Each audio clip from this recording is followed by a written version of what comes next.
នេះគឺជាឱកាសល្អមួយសម្រាប់កម្ពុជាក្នុងការលាតត្រដាងការពិតសូមឲ្យអ្វីកុំប្រែប្រួលទៅចោះនាយករដ្ឋមន្ត្រីម៉ាឡេស៊ីលោកអាន់វ៉ាអាប់រ៉ាហ៊ីមបានចេញមកការពីចំណាត់ការរបស់លោកនៅក្នុងការអញ្ជើញលោកប្រធានាធិបតីដូណាល់ត្រាំឲ្យចូលរួមនៅក្នុងជំនួបកំពូលអាស៊ាននៅក្នុងខែតុលាបន្ទាប់ពីអតីតមេដឹកនាំលោកម៉ាធាម៉ាហាម៉ាត់បានទទូចសូមឲ្យរដ្ឋាភិបាលរបស់លោកអាន់វ៉ាដកការអញ្ជើញនោះចេញវិញដោយសារតែទីក្រុងវ៉ាស៊ីនតោនកំពុងតែគាំទ្រសកម្មភាពរបស់អ៊ីស្រាអែលប្រឆាំងនឹងពលរដ្ឋប៉ាឡេស្ទីននៅក្នុងសារបង្ហោះនៅលើបណ្ដាញសង្គមកាលពីថ្ងៃសៅរ៍លោកមហាធីបានលើកឡើងថាអាមេរិកកំពុងតែបន្តផ្គត់ផ្គង់ឲ្យអ៊ីស្រាអែលនៅមូលនិធិអាវុធនិងជំនួយយោធាដោយធ្វើឲ្យការសម្លាប់រង្គាលលើពលរដ្ឋប៉ាឡេស្ទីនបន្តទៅមុខរកទីបញ្ចប់គ្មានហើយដូច្នេះលោកសូមអំពាវនាវឲ្យលោកអាន់វ៉ាលុបចោលការអញ្ជើញនោះចេញទៅវិញបើទោះបីជាយ៉ាងណាក៏ដោយលោកអាន់វ៉ាបានចេញមកការពីចំណាត់ការរបស់លោកអំឡុងព្រឹត្តិការណ៍មួយនៅអេរ៉ាត់ហ្សាបាដោយលោកលើកឡើងថាវាគឺជាឱកាសល្អសម្រាប់ម៉ាឡេស៊ីទៅវិញទេនៅក្នុងការប្រើប្រាស់ជំនួបកំពូលនៅក្នុងតំបន់មួយនេះដើម្បីលើកឡើងអំពីកង្វល់ពាក់ព័ន្ធទៅនឹងពលរដ្ឋប៉ាឡេស្ទីននៅក្នុងនោះរួមទាំងដូចជាស្ថានភាពនៅហ្គាហ្សាជាដើមដោយឡែកសម្រាប់កម្ពុជាវិញបើអ្វីមិនប្រែប្រួលក៏ជាឱកាសល្អដែរនៅក្នុងការជម្រាបជូនលោកប្រធានាធិបតីដូណាល់ត្រាំឲ្យបានស្ដាប់ឮផ្ទាល់នឹងត្រចៀកអំពីស្ថានភាពជាក់ស្ដែងនៃចំនួនដែលកំពុងតែកើតឡើងនៅតាមព្រំដែនកម្ពុជាថៃផងដែរលោកនាយករដ្ឋមន្ត្រីអាន់វ៉ាដែលបច្ចុប្បន្នតំណាងឲ្យម៉ាឡេស៊ីក្នុងនាមជាប្រធានអាស៊ានបដូវវេននៅក្នុងពេលបច្ចុប្បន្ននោះបានប្រកាសកាលពីថ្ងៃទី31ខែកក្កដាថាលោកដូណាល់ត្រាំនឹងចូលរួមជំនួបកំពូលថ្នាក់តំបន់មួយនេះដែលគ្រោងនឹងធ្វើឡើងចាប់ពីថ្ងៃទី26ដល់ថ្ងៃទី28ខែតុលានៅក្នុងទីក្រុងកូឡាឡាំពូលោកអាន់វ៉ាក៏បានបញ្ជាក់ផងដែរថាលោកដូណាល់ត្រាំបានបញ្ជាក់តាមទូរស័ព្ទពីការចូលរួមរបស់លោករួចហើយលោកអាន់វ៉ាបានបញ្ជាក់បន្ថែមថាការចរចាគឺមានសារៈសំខាន់ណាស់ហើយសម្លេងរបស់យើងនឹងជួយការពារការពិតនិងយុត្តិធម៌ប៉ុន្តែអ្វីត្រូវតែធ្វើឡើងប្រកបដោយយុទ្ធសាស្ត្រនិងភាពឆ្លាតវៃដោយត្រង់ចំណុចនេះលោកបានបញ្ជាក់ថាការអំពាវនាវឲ្យផ្ដាច់ទំនាក់ទំនងជាមួយអាមេរិកគឺជាសកម្មភាពដែលមើលរំលងផលប្រយោជន៍សេដ្ឋកិច្ចរបស់ម៉ាឡេស៊ីជាពិសេសនៅក្នុងការនាំចេញផលិតផលបច្ចេកវិទ្យាខ្ពស់លោកអានូទីនដែលជានាយករដ្ឋមន្ត្រីនិងជារដ្ឋមន្ត្រីក្រសួងមហាផ្ទៃរបស់ប្រទេសថៃបានបដិញ្ញាជំរុញឲ្យបញ្ចប់ជម្លោះរវាងកម្ពុជានិងថៃនិងបដិញ្ញាស្ដារសេដ្ឋកិច្ចឡើងវិញអំឡុងពេលដឹកនាំគណៈរដ្ឋមន្ត្រីដោយគោលនយោបាយរបស់រដ្ឋាភិបាលខ្លួនទៅបង្ហាញសភានៅក្នុងថ្ងៃច័ន្ទនេះដោយបញ្ជាក់អំពីការបដិញ្ញារបស់លោកចំពោះការគ្រប់គ្រងជាតិនិងជំរុញគោលនយោបាយដើម្បីដោះស្រាយបញ្ហាបន្ទាន់និងដាក់មូលដ្ឋានគ្រឹះដើម្បីដឹកនាំប្រទេសថៃឆ្ពោះទៅមុខលោកបានគូបញ្ជាក់អំពីគម្រោង50-50គុណឡាខ្លងដើម្បីកាត់បន្ថយការចំណាយជំរុញឲ្យបញ្ចប់ជម្លោះរវាងថៃនិងកម្ពុជានិងបានបញ្ជាក់យ៉ាងច្បាស់អំពីការបដិសេធមិនអនុញ្ញាតឲ្យមានកាស៊ីណូស្របច្បាប់ដោយសង្កត់ធ្ងន់លើសុចរិតភាពនិងផលប្រយោជន៍ជាតិអ្នកឆ្លើយឆ្លងព័ត៌មានបានរាយការណ៍ថាអំឡុងពេលបង្ហាញគោលនយោបាយនេះទៅកាន់សភាលោកអានូទីនបានអានចេញពីសៀវភៅដែលមានគម្របពណ៌ខៀវចំនួន50ទំព័រនិងតុបតែងដោយទង់ជាតិថៃដោយចំណាយពេលប្រហែលជា30នាទីទើបអានចប់លើផ្នែកសន្តិសុខលោកអានូទីនបានមានប្រសាសន៍យ៉ាងដូចនេះថាយើងកំពុងតែពន្លឿនការដោះស្រាយជម្លោះកម្ពុជាថៃតាមរយៈកិច្ចពិភាក្សាដោយសន្តិវិធីនាំមកនូវសន្តិសុខជូនប្រជាពលរដ្ឋនៅតាមព្រំដែនឲ្យបានលឿនតាមដែលអាចធ្វើទៅបានរក្សាអធិបតេយ្យភាពនិងព្រំដែនស្របច្បាប់នៃប្រទេសថៃតាមខ្សែបន្ទាត់ព្រំដែនអន្តរជាតិនិងបញ្ចប់ចំនួនតាមយន្តការចរចាការទូតសមស្របបំផុតយើងក៏នឹងធ្វើប្រជាមតិមួយផងដែរដើម្បីអនុញ្ញាតឲ្យសាធារណជនចូលរួមនៅក្នុងការសម្រេចចិត្តនិងផ្ដល់យោបល់របស់ពួកគេលើការលុបចោលអនុស្សរណៈនៃការយោគយល់គ្នា MOU របស់ថៃកម្ពុជាលើពីនេះទៅទៀតយើងនឹងពន្លឿនការដោះស្រាយបញ្ហានានានៅខេត្តជាប់ព្រំដែននៃភាគខាងត្បូងផងដែរបញ្ហាភូមិព្រៃច័ន្ទនិងភូមិជោគជ័យកម្ពុជាថៃបកស្រាយផ្សេងគ្នានៅមហាសន្និបាតអង្គការសហប្រជាជាតិតាមរយៈការថ្លែងនៅមហាសន្និបាតអង្គការសហប្រជាជាតិនៅក្នុងបូរីញូវយ៉កកាលពីថ្ងៃទី27ខែកញ្ញាឆ្នាំ2025កន្លងទៅនេះកម្ពុជាថៃបានបកស្រាយពន្យល់ផ្សេងគ្នាជុំវិញរឿងដែនអធិបតេយ្យភាពនៅតំបន់ភូមិព្រៃច័ន្ទនិងភូមិជោគជ័យខេត្តបន្ទាយមានជ័យឈោមនិងខេត្តស្រះកែវរបស់ថៃរដ្ឋមន្ត្រីការបរទេសកម្ពុជាអាយដាមប្រាក់សុខុនបានប្រាប់មហាសន្និបាតអង្គការសហប្រជាជាតិថាសន្តិភាពរបស់ប្រទេសកម្ពុជាដែលបានមកដោយការលំបាកបច្ចុប្បន្ន កំពុងរងការគំរាមកំហែងពីប្រទេសជិតខាងគឺប្រទេសថៃ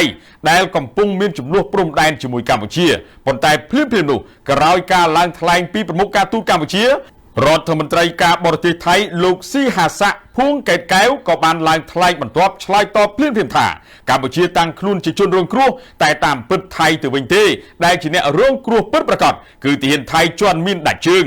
ឯកឧត្តមប្រាសុខុនក៏បានថ្លែងបន្តថាកម្ពុជាព្រួយបារម្ភបំផុតនោះគឺប្រទេសជិតខាងកម្ពុជាមួយនេះបានប៉ុនប៉ងបណ្ដេញពលរដ្ឋកម្ពុជាដោយបង្ខំនឹងគំរាមកំហែងប្រើច្បាប់ជាតិនៃប្រទេសរបស់ខ្លួនប្រឆាំងនឹងពលរដ្ឋកម្ពុជារាប់រយគ្រួសារទៀតចេញពីភូមិឋានដែលពួកគេបានរស់នៅអាស្រ័យផលអស់រាប់ទសវត្សរ៍មកហើយចំណែករដ្ឋមន្ត្រីការបរទេសថៃឯនេះវិញថ្លែងថាភូមិឋានដែលកម្ពុជាបានថ្លែងនេះគឺស្ថិតនៅដែនដីរបស់ថៃយ៉ាងពិតប្រាកដដោយលោកបញ្ជាក់ថាភូមិឋានទាំងនេះកើតឡើងដោយសារប្រទេសថៃបានសម្រេចចិត្តបើកព្រំដែននាចុងទសវត្សរ៍ឆ្នាំ1970ដើម្បីសង្គ្រោះជនភៀសកម្ពុជារាប់សែននាក់ដែលរត់គេចចេញពីសង្គ្រាមផ្ទៃក្នុងប្រទេសមកស្នាក់អាស្រ័យនៅក្នុងប្រទេសថៃប៉ុន្តែរដ្ឋមន្ត្រីការបរទេសថៃរូបនេះបន្តគាំទ្រសន្តិភាពនិងធ្វើអ្វីៗគ្រប់យ៉ាងដើម្បីរក្សាដំណោះស្រាយដោយសន្តិវិធីនៅក្នុងចំនួនបច្ចុប្បន្នជាមួយកម្ពុជាសម្រាប់កម្ពុជាវិញថាបើថៃស្រឡាញ់សន្តិភាពមែនមិនត្រូវយកច្បាប់ព្រៃមកប្រើទេហើយក៏មិនត្រូវធ្វើអ្វីជាឯកតោភាគីដែរសម្ដេចតេជោលើកទឹកចិត្តឲ្យបណ្ដុះស្មារតីជាតិនិយមដល់ខ្មែរជំនាន់ក្រោយក្រោមដំបូលរាជរដ្ឋាភិបាលកម្ពុជាដួងព្រលឹងរបស់បុព្វបុរសខ្មែរនិងអ្នកស្នេហាជាតិទាំងអស់បានស្ថិតនៅជានិមិត្តរូបនៃការធ្វើពលិកម្មសម្រាប់ខ្មែរជំនាន់ក្រោយដើម្បីបន្តវីរភាពក្នុងបុព្វហេតុជាតិបម្រើជាតិមាតុភូមិកម្ពុជាជាទីស្នេហានៃយើងនេះជាប្រសាសន៍របស់សម្ដេចតេជោហ៊ុនសែនប្រមុខរដ្ឋស្ដីទីបានថ្លែងនៅព្រឹកថ្ងៃទី29ខែកញ្ញាឆ្នាំ2025ក្នុងមហាសន្និបាតវិសាមញ្ញតំណាងសមាគមអតីតយុទ្ធជនកម្ពុជាទូទាំងប្រទេសការបង្ហាញជំហរដ៏មោះមុតនិងទស្សនៈជាតិនិយមនេះសម្ដេចចង់ប្រាប់ទៅជនរួមជាតិទាំងអស់ឲ្យរួបរวมសាមគ្គីគ្នាចំពេលដែលប្រទេសកម្ពុជាកំពុងមានចំនួនប្រដាប់អាវុធយ៉ាងតានតឹងនៅតាមព្រំដែនជាមួយប្រទេសថៃ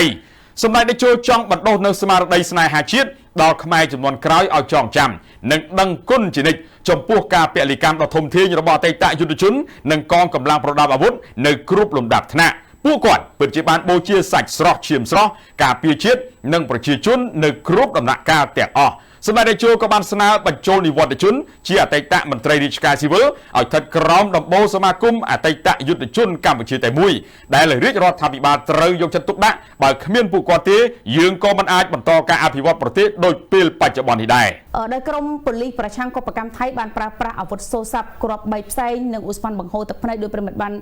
ទស្សនាជាមួយនឹងវីដេអូនេះដូចគ្នាចាគឺមានកំភ្លើងគ្រាប់ក្បាលកៅស៊ូចាដែលបង្កើនភាពគ្រោះថ្នាក់ទៅដល់ប្រជាជននៅក្នុងភូមិព្រៃច័ន្ទនោះផងដែរចាអញ្ចឹងប្រិមិត្តទូរទស្សនិកជនnàyចាប្រជាជនកម្ពុជាគឺមិនទាន់នឹងបានត្រឡប់ទៅនៅភូមិឋានឲ្យសុខសวัสดิភាពវិញផងបច្ចុប្បន្ននៅក្នុងឡើងបច្ចុប្បន្នគឺថានៅទេក៏ប៉ុន្តែបែរជាណាចាក៏ប៉ុន្តែបែរជាកងទ័ពកម្ពុជាណាចាប្រជាជនកម្ពុជាត្រូវបានរងគ្រោះនឹងរងការបំផិតបំភ័យបន្តទៀតចាបាទបញ្ហានេះបងប្អូនមួយចំនួនគាត់លើកឡើងជាមតិយោបល់គ្រាន់តែជាការលើកឡើងរបស់ពួកគាត់ទេគាត់ថាដីរបស់យើងផ្ទះរបស់យើងនៅធម្មតាទៅបាទគេថាវាអាចហ៊ានធ្វើអីយើងទេបងប្អូនប្រិមត្តយើងអត់មើលអត់ឃើញទេណាបងប្អូនជីវិតมันអាចបាទទៅល្ងាចទៅព្រឹកត្រឡប់មកវិញល្ងាចទេណាបាទបើយើងមិនចាក់ចេញបាទបណ្ដោះអាសន្នសិនទេពួកវាអាចនឹងធ្វើទៅលើប្រជាពលរដ្ឋកម្ពុជាយើងដោយយើងមិនដឹងទេបងប្អូនបាទអញ្ចឹងតើតែចម្លៀសខ្លួនសិនបាទរកទីទួលមានសុវត្ថិភាពសិនណាព្រោះនេះជាតំបន់ដែលកំពុងតែមាននិវាទបាទអញ្ចឹងហើយបាទបងប្អូនប្រជាពលរដ្ឋមួយចំនួនលោកបាទគឺបាទតែងតែបាទចង់បានផ្ទះសម្បែងពួកគាត់មកវិញដែលគាត់រស់នៅតាំងពីដូនតាមកហើយភូមិព្រៃច័ន្ទមិនមែនទៅកើតណាបងប្អូនបាទទៅកើតណាកើតយូរហើយនៃស្រុកមកនៅក្នុងខេត្តបន្ទាយមានជ័យណាបាទអញ្ចឹងពាក់ព័ន្ធជាមួយនឹងបញ្ហានេះបងប្អូនក៏មានជាសំណួរទៀតថារាជរដ្ឋាភិបាលដោយអត់តាន់មានប្រតិកម្មអីសម្រាប់ប្រទេសកម្ពុជាយើងណាបាទអត់តាន់មានប្រតិកម្មអីតទៅសោះប្រិមត្តរាជរដ្ឋាភិបាលជាអត្ថិភាពរបស់បាទសម្ដេចទាំងស្រុងហើយ ដែលជាថ្នាក់ដឹកនាំត្រូវគិតគូរដល់ប្រជាពលរដ្ឋ17លានអ្នកនេះបាទលោកមិនមែនអត់គិតគូរទេបងប្អូនបាទហើយបងប្អូនប្រជាពលរដ្ឋលើកឡើងជាសំណួរថាមិនក៏នាយករដ្ឋមន្ត្រីយើងស្ងាត់ម្ល៉េះគេរំលោភបំពានប៉ុណ្ណឹងហើយអត់មានប្រតិកម្មអីទាល់តែសោះបើថាខាងថៃទៅគេអត់មានមេដឹកនាំបងប្អូនចំណាត់ការនឹងញ៉ាត់និងនីតិវិធីគឺជារឿងដែលចាំបាច់ត្រូវគិតគូរមុនបាទមិនមែនគេហិង្សាហើយយើងហិង្សាទៅវិញទេបាទយើងត្រូវតែមានការអត់ធ្មត់និងរងចាំនីតិវិធីដោះស្រាយបាទយើងមានការគិតគូរវែងឆ្ងាយមិនមែនគេថាយកកំហល់ទទួលមួយនឹងកំហឹងទេបាទណាឥឡូវនេះសារបានចេញហើយសម្រាប់នាយករដ្ឋមន្ត្រីរបស់យើងខ្ញុំបាទនឹងជម្រាបជូនលម្អិតជូនទៅកាន់បងប្អូនយើងឲ្យជ្រាបពីសារលិខិតរបស់រាជរដ្ឋាភិបាលកម្ពុជារបស់យើងបាទថៃចូលឈ្លានពានមេដឹកនាំកម្ពុជាប្រញាប់សរសេរលិខិតប្រាប់ទៅមេដឹកនាំធំនៅលើពិភពលោកឃើញទេបងប្អូនលោកមានញត្តិក៏ដូចជាមានចំណាត់ការទៅតាមផ្លូវច្បាប់បាទមិនមែនដូចថៃគេប្រើតែហិង្សានោះទេបាទចេញពីរាជធានីភ្នំពេញបន្ទាប់ពីកងទ័ពថៃចូលមកបំពេញកម្ពុជាសាជាថ្មីនៅភូមិព្រៃច័ន្ទដោយធ្វើនៅសកម្មភាពធ្ងន់ធ្ងរជាងមុនរហូតបណ្ដាឲ្យកងទ័ពនិងព្រះសង្ឃក៏ដូចជាប្រជាពលរដ្ឋខ្មែរមួយចំនួនរងរបួសសម្ដេចនាយករដ្ឋមន្ត្រីហ៊ុនម៉ាណែតប្រញាប់សរសេរលិខិតផ្ញើទៅមេដឹកនាំបាទប្រទេសធំនិងប្រមុខដឹកនាំអង្គការពិភពលោកបាទណាបាទអង្គការពិភពលោកទាំងយប់តែម្ដងនៅថ្ងៃទី17ខែកញ្ញាឆ្នាំ2025នេះបាទឃើញទេបងប្អូននេះគឺជាឋានៈដឹកនាំណានេះជាឋានៈដឹកនាំនៃប្រទេសដ៏ល្អមួយដែលតែងតែដឹងសុខទុក្ខប្រជាពលរដ្ឋផ្ញើសារលិខិតនេះទាំងយប់បងប្អូនមិនមែនចាំតតែព្រឹកដល់ម៉ោងរដ្ឋបាលធ្វើការបាននាយករដ្ឋមន្ត្រីក្រោកសរសេរលិខិតទេណាលោកកំពុងតែសម្រានឬក៏កំពុងធ្វើកិច្ចការងារណាមួយណាស្រាប់តែមានការបន្ទូស្រាយទាំងព្រឹកទាំងរសៀលភងអញ្ចឹងលោកចាប់ផ្ដើមសរសេររបាយរីកាទៅកាន់ពិភពលោកនាយករដ្ឋមន្ត្រីផ្សេងណាបាទទាំងយប់ថ្ងៃទី17តែម្ដងបាទអញ្ចឹងឋានៈដឹកនាំបរទេសដែលប្រមុខរាជរដ្ឋាភិបាលកម្ពុជាបានផ្ញើលិខិតជូននោះគឺមានដូចតទៅមានដូចជាលោកដូណាល់ត្រាំឃើញទេដូណាល់ត្រាំនេះគឺដាក់រហស្សនាមបាទខ្លួនឯងគឺបិតាសន្តិភាពឃើញទេអញ្ចឹងនាយករដ្ឋមន្ត្រីនៃកម្ពុជាយើងសម្ដេចបាទហ៊ុនម៉ាណែតលោកបានសរសេរលិខិតទៅកាន់លោកដូណាល់ត្រាំដែលជាប្រធានាធិបតីសហរដ្ឋអាមេរិកទៅអ្នកណាទៀតទៅកាន់លោកប្រធានាធិបតីលោកស៊ីជីនពីងដែលជាមហាអំណាចក៏ដូចជាមិត្តដៃថៃរបស់កម្ពុជាឃើញទេទៅអ្នកណាទៀតទៅលោកស៊ីជីនពីងហើយសម្ដេចបានសរសេរលិខិតទៅកាន់លោកម៉ានូអែលម៉ាក្រុងលោកគឺជាប្រធានាធិបតីប្រទេសបារាំងឃើញទេទៅអ្នកណាទៀតសម្ដេចបានសរសេរលិខិតនេះទៅកាន់លោកអានអ៊ីប្រាហ៊ីមអានវ៉ាអ៊ីប្រាហ៊ីមដែលជានាយករដ្ឋមន្ត្រីម៉ាឡេស៊ីណាហើយក៏ជានាយករដ្ឋមន្ត្រីកាន់តំណែងប្រធានាធិបតីបច្ចុប្បន្នផងដែរលោកបានសរសេរបាទក៏ដូចជាសម្ដេចបានសរសេរទៅកាន់លោកអង់តូនីញ៉ូបាទដែលជារដ្ឋលេខាធិការអង្គការសហប្រជាជាតិទៀតនិងលោកស្រីបាទអាណាលេណាបាទអាណាលេណាដែលជាប្រធានសន្និបាតអង្គការសហប្រជាជាតិលើកទី80ណាអញ្ចឹងគោលបំណងរបស់មេដឹកនាំកម្ពុជាក្នុងលិខិតនេះគឺដើម្បីទាញចំណាប់អារម្មណ៍ឋានៈដឹកនាំពិភពលោកទាំងអស់ខាងលើងាកមកមើលស្ថានភាពថ្មីនៅតាមបណ្ដោះព្រំដែនកម្ពុជាថៃដែលបង្កនឹងគម្រាមដល់សន្តិភាពនិងសេរីភាពមិនត្រឹមតែសម្រាប់ប្រជាជាតិទាំងពីរប៉ុណ្ណោះទេគឺថែមទាំងបាទសម្រាប់តំបន់ទាំងមូលផងដែរណាតាមរយៈលិខិតនាយករដ្ឋមន្ត្រីកម្ពុជាបានជំរាបជូនថ្នាក់បាទដឹកនាំពិភពលោកទាំងអស់អំពីព្រឹត្តិការណ៍ជាបន្តបន្ទាប់ដែលបាននាំទៅដល់ការពង្រីកវិសាលភាពនៃតំបន់ចំនួន ហួសចេញពីតំបន់ចំនួនបដាល់អាវុធដែលកម្ពុជាថៃមានកន្លងមកបាទ